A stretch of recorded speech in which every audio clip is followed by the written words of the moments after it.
imama. Allahumma ja'alna muqimis shalah wa min dzurriyyatina rabbana wa taqabbal du'a. Amma ba'd. Bapak Ibu, saudara yang dirahmati Allah Subhanahu wa taala, khusus dua keluarga besar yang berbahagia dan dua calon pengantin kita yang dimuliakan Allah Subhanahu wa taala. Bersyukur pada Allah, alhamdulillah, di kesempatan yang istimewa mahal, di tengah kita masih menjalani masa berhati-hati di tengah pandemi ini. Semoga Allah Subhanahu wa taala memberikan kepada kita semuanya kesehatan, keberkahan. Allah lindungi, Allah jaga kita dan seluruh keturunan kita, insyaallah. Seperti dirahmati Allah, Bapak Ibu berbahagia. Mohon maaf tadinya saya pikir saya ingin hadir saja di acara ini, dan saya memang tadi juga masih ada acara sebelumnya. Ternyata saya disuruh masih nikah. Dalam nikah ini kita diminta memberikan beberapa hal yang mudah-mudahan memberikan manfaat buat saya dan siapapun. Dan ini sebenarnya adalah satu hal yang mulia di dalam Islam. Jadi akad suci pernikahan itu satu hal yang luar biasa, yang kalau di Quran dia setara dengan pengambilan sumpah oleh Allah kepada kaum Bani Israel. Kaum Bani Israel itu dulu disuruh sumpah setia kepada Allah itu sulit. Makanya Allah angkat gunung. Suasananya memang tidak terbayang oleh kita. Gunung itu diangkat dengan ancaman kalau kita mau bersumpah kepada Allah, ambil perjanjian setia kepada Allah, maka gunung ditimpakan dan habis mereka. Maka akhirnya mereka mengambil sumpah itu yang oleh Quran disebut sebagai mitsaqun ghalidh, sebagai tali ikatan perjanjian yang ghalidh. Ghalidh itu tebal dan kuat. Allah SWT ternyata menyebut pernikahan juga dengan persis sama kata-katanya, mitsaqun ghalidh. Jadi Quran ternyata menginginkan pernikahan kita itu pernikahan yang talinya itu mitsaq, itu ikatan perjanjian. Ghalidh itu tebal yang otomatis kuat. Makanya kalau ini menyedihkan, data ini diperburuk oleh data di beberapa negara. Terakhir saya membaca data di beberapa kota di Cina di kasus pandemi ini. Itu ternyata begitu sudah mulai ringan pandeminya, salah satu kantor yang sangat antri adalah kantor perceraian. Jadi orang antri, saya tidak tahu sebabnya. Itu ada banyak analisa para ahli kenapa ada ramai-ramai perceraian pasca pandemi. Mudah-mudahan tidak terjadi seperti ini. Tapi yang pasti adalah hari ini pun data di pengadilan agama pun juga menyedihkan. Kenapa? Karena pernikahannya bukan mitsaqun ghalidh. Dia bukan tali yang kokoh, yang tebal, yang kuat. Bapak Ibu lihat ya, saya suka lihat pokoknya kalau ada kapal bersandar itu, kapal laut itu kan diikat pakai tali itu sebenarnya. Itu tali bisa nahan kapal. Allah inginkan pernikahan itu lebih kuat daripada itu ikatannya.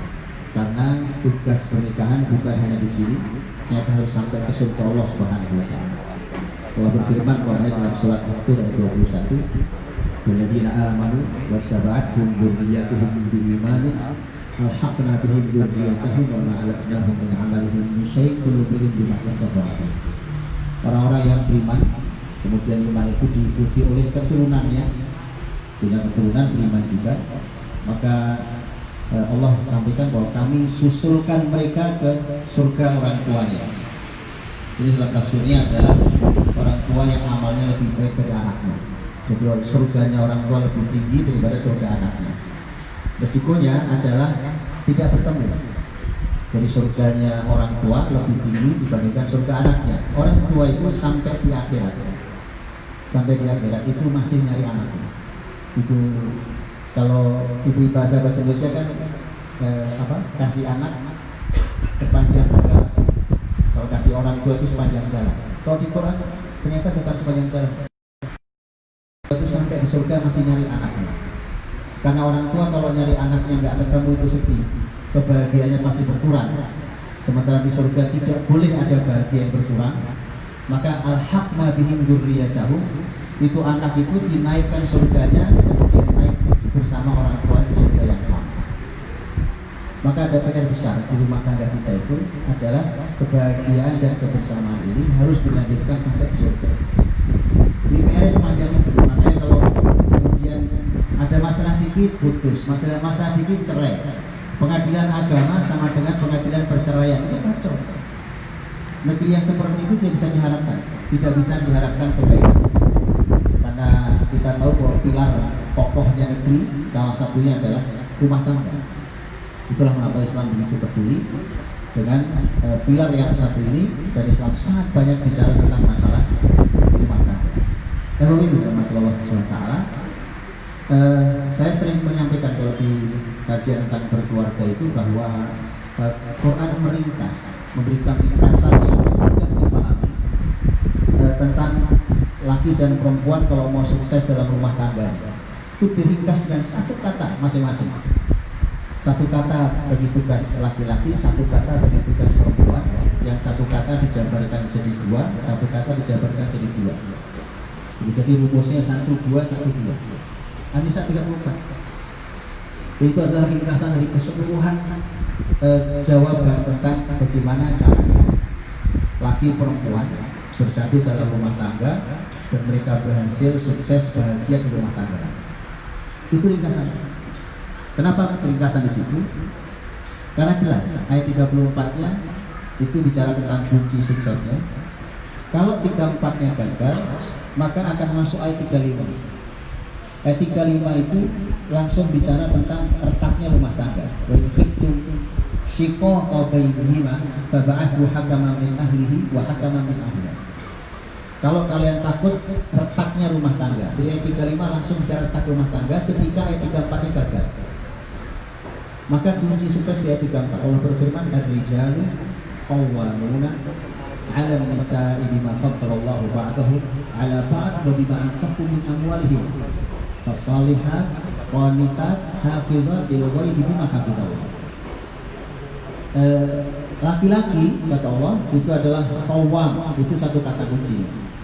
Kalau laki-laki sukses di kata qawwam berarti jamin rumah tangga selesai. Urusan rumah tangga luar biasa. Satu kata PK yaitu qawwam. Qawwam itu penjabarannya dua. Eslah ar-rijalu qawwamuna 'ala nisa. Qawwam dalam bahasa Arab artinya macam-macam. Makanya di tafsir para ulama artinya bukan cuma pemimpin, bukan. Artinya dia pemimpin. Qawwam itu pemimpin. Al-qawwam itu kaki. Jadi kaki tempat kita berpijak nih. Kita kalau kaki sakit nggak bisa jalan. Jadi kalau di rumah tangga, kalau laki-lakinya sakit, ya sakit mentalnya, sakit akhlaknya, sakit akidahnya, nggak jalan rumah tangga. Karena kiwamah itu artinya juga kaki. Ya, qawamah itu juga tempat bersandar. Jadi kayak pilar, apa namanya kalau ada bangunan besar itu ada pilar-pilar, ada tiang-tiang itu. Itu tempat penopang dan tempat bersandar paling nyaman. Laki-laki harus di tempat sandar paling nyaman buat istrinya. Jadi qawwam, para ulama mengatakan qawwam itu juga pendidik. Qawwam juga artinya dialah yang meluruskan, mengevaluasi terus meluruskan. Itu tugas suami semua. Nah gimana suaminya mau bisa tahu, bisa meluruskan, bisa didik istrinya, anaknya, dia juga nggak ngerti ilmu. Itu kunci gagal hari ini. Dan ternyata para laki-laki tidak tahu harus dibawa kemana rumah tangga ini. Kalau ada salah dia tidak tahu salahnya di mana, apalagi membetulkannya. Salahnya nggak tahu di mana. Ya, jadi ini adalah ar-rijalu qawwamuna 'alan nisa bima faddalallahu ba'dahum 'ala ba'd. Itu kunci pertama dari penjelasan tata qawwamah.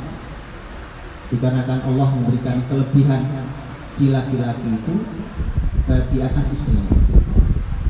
Itu pertama, itu menjadi qawwamah itu harus para laki-laki harus memastikan bahwa dia punya kelebihan di atas istri. Bisa. Jadi kalau semuanya serba kalah dari istri ya itu ya pinter-pinteran istrinya, soleh-solehan istrinya. Itu kelebihanmu apa? Itu susah jadi qawwam. Ya kaya istrinya. Apalagi? Ya. indah wajah istrinya umpamanya. Itu semua kelebihan yang suami tidak punya, satu aja kelebihannya, maka itu pasti sumber masalah. Itu satu. Yang kedua, wa bima anfaqu bi amwalihim, kata laki-laki itu menafkahkan sebagian hartanya. Jadi tidak ada di dalam Islam perempuan disuruh ikut nanggung urusan biaya rumah tangga. Tidak ada dalam Islam. Tidak pernah ada. Tidak pernah ada. Kita patungan juga ada patungan. Rumah tangga itu urusan harta sepenuhnya suami. Jadilah laki-laki yang betul laki-laki. Beli rumah tanggunganku, beli mobil aku yang beli, beli tanah aku yang beli, urusan aku yang urus. Itu laki-laki. Laki-laki. Sebenarnya konsep walimahnya juga salah hari ini. Sebenarnya nanti saya akan peduli di anak saya ini. Walimah itu 100% tanggung jawab laki-laki. Perempuan nggak punya beban sama sekali. Perempuan itu duduk manis di rumah, laki-laki penuh tanggung jawab, datang melamar, duduk manis sampai hari H pernikahan manis, nggak apa-apa. Duduk manis itu yang benar. Semua biaya laki-laki. Jadi kalau hari ini ada pernikahan yang repot perempuan itu karena salah kaprah. Petunjuk Quran tidak begitu. Apa yang nanti yang masih mau nikah, yang belum nikah ya kan? Kalau jadi laki-laki kayak gitu. Kalau bapak ibu punya anak laki-laki harus sekuat itu anak-anaknya. Nah, yang itu Qur'ani, An-Nisa 34. Nah, tolong dibuka lagi, dipelajari lagi tafsirnya karena itu kunci dari keberhasilan rumah tangga. Sudah ya? Itu 1 dan 2. Jadi 1 kata qawamah terjemahannya 2 buat laki-laki. Kalau itu dipegangi insya Allah selesai urusan rumah tangga baik insya Allah. Buat perempuan Allah berfirman ayat selanjutnya fas-sholihat, itu 1 kata kunci. Perempuan itu asal solehah, sudah segala-galanya. As-solehah dengan seluruh makna. Oke? Allah terjemahkan kata fas-sholihat dengan 2 juga. Qanitat hafizat lil ghaib. Bima hafizallah. Yang pertama adalah qanitat. Qanitat itu taat tunduk. Taat tunduk pada Allah, pada Rasulnya, pada syariat ini, pada suaminya. Itu qanitat. Saya kalau ditanya sama orang, memangnya seharusnya perempuan itu, istri itu kalau tunduk pada suaminya batasnya seberapa? Saya bilang nggak ada batasnya. Kenapa nggak ada batasnya? Rasulullah yang bisa. Cuma 1 batasnya yang tidak boleh, cuma 1 saja, yaitu la ta'ata li makhluk fi ma'siyatil khaliq. Jangan taat pada makhluk kalau mengajar maksiat. Cuma itu toh. Sisanya Anda harus taat. Sepanjang masih istri statusnya, maka harus taat.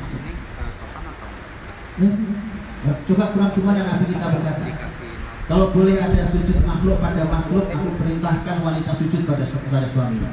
Jadi suami itu nyaris jadi Tuhan. Nah sujud itu tidak boleh kecuali untuk Allah. Nah makanya dilarang sama Nabi, tidak boleh kalau sujud hanya untuk Allah. Tapi kalau boleh, kalau boleh, maka istri disuruh sujud pada suaminya. Artinya suami itu nyaris Tuhan bagi istri, suami bagi istri. Itu wanita. Yang kedua dan terakhir adalah hafizat. Hafizat artinya menjaga. Menjaga hafizat lil ghaibi bima hafizallah. Jadi menjaga terutama ketika suami sedang tidak bersamanya, sedang pergi, sedang tugas, sedang tidak di rumah. Itu hafizat. Apa yang dijaga? Menjaga dirinya, menjaga kehormatannya, menjaga anak-anaknya, menjaga harta suaminya. Itu hafizat lil ghaibi bima hafizallah, itu sebagai balasan karena Allah menjaga suaminya di luar sana. Itu enak. Itu namanya saling percaya kalau bergantungnya sama Allah. Kalau cuma saling percaya antara kita, saya percaya sama kamu, kamu percaya sama saya. Insyaallah mudah-mudahan Allah berkahi untuk keluarga yang baru nanti, dan semoga Allah juga berkahi dan Allah kumpulkan dalam kebaikan semua kita yang sudah berkeluarga bahkan sudah berketurunan, dan semoga Allah juga memudahkan bagi mereka yang belum diberikan keluarga dan belum diberikan keturunan. Terima kasih banyak, mohon maaf atas kurangnya, dan assalamualaikum warahmatullahi wabarakatuh.